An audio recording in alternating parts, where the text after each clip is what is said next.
Restoring Illinois to greatness. This is Illinois Rising, presented by the Illinois Opportunity Project and hosted by AM 560's Dan Proft.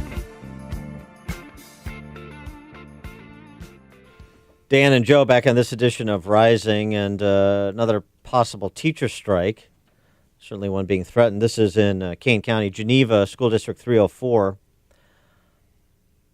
The teachers, median salary, $120,000 all in.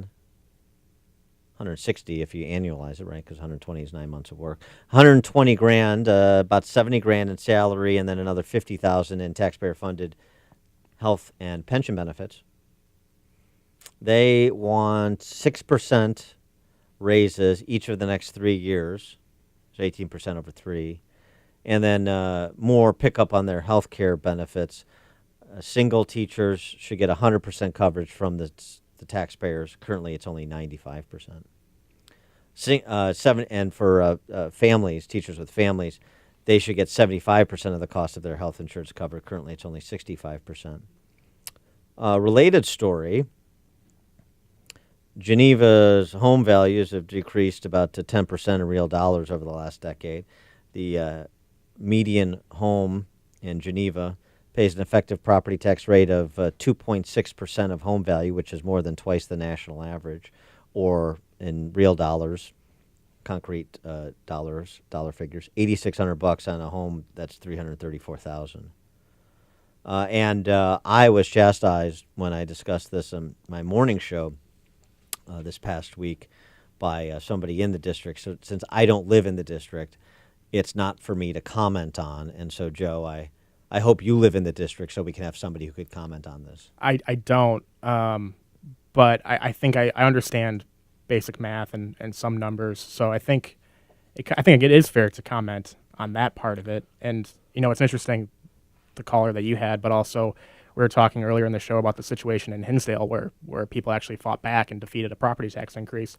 The opposition is always, you don't care about kids, you don't care about teachers, you don't care about schools. Hate education. Or in your case, you can't comment on it because you don't live in the area. Yeah. It's never a real argument because you can't really argue with this kind of stuff. You can't argue with home values. You can't argue with rising property taxes and what the cost drivers behind that are. I also like the attitude of, number one, the ignorance.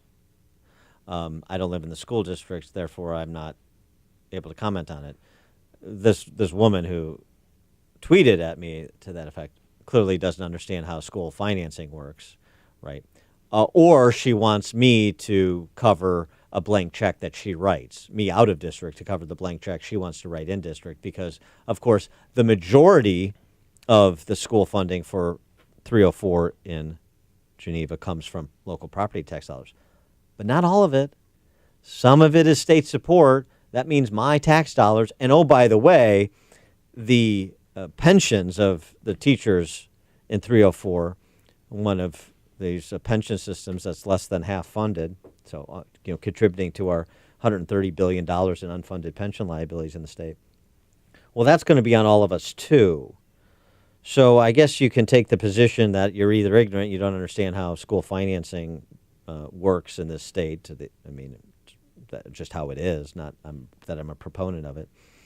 Or two, you just say, I want to write a blank check here, and then I want everybody else to pick it up. Right. When the state is picking up pensions, it is everyone's problem. And that's really what the people in the school district who are defending this are defending is the status quo of the state picking up pensions, of these unfunded pension liabilities. And like I said before, they can't really defend that argument on the merits, so they resort to other things like you don't live here, you can't comment on it, you don't understand education, you don't work in education. But that's really not what it's about. These numbers are pretty clear to anyone that actually looks at it. Well, the other thing is, normally as you, in a business, as you grow, you become more efficient and you drive down the cost of providing the good or service.